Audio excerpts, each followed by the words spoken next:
Mayong hapon sa tanan. Guys, bro, sis, good afternoon. Mano ko tani mapakita ko tayo sa inyo sang bago ko ngayon nga big bike. Pero Rosy lang isa. Wala pa naman matapos kay kauti sang electrical.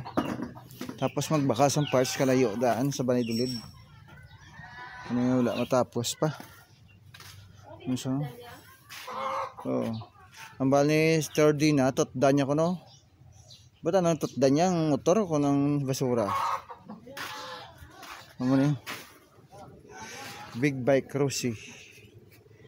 Bakal na mo ni bakal ko na sang tag-iya. Trismel. Do ano ba? Do galunggong lang. Roger gado. Tama ni nga guys, mayong hapon sa inyo tanan. Mula na ang amon ma-update sa inyo kay gina damo nagpasaway man. Sulod gina obra Rosy. Tapos rakal pailis mga accessories. Kaya ta ka mo ma-update kay waida akong partner na eskwela na, may pasok na sa ano ngayon sa school. Kaya sarili na lang ngayon. Kaya mga bro, mayong hapon. God bless you to all. Paki-follow na lang, kag-share. God bless you to all.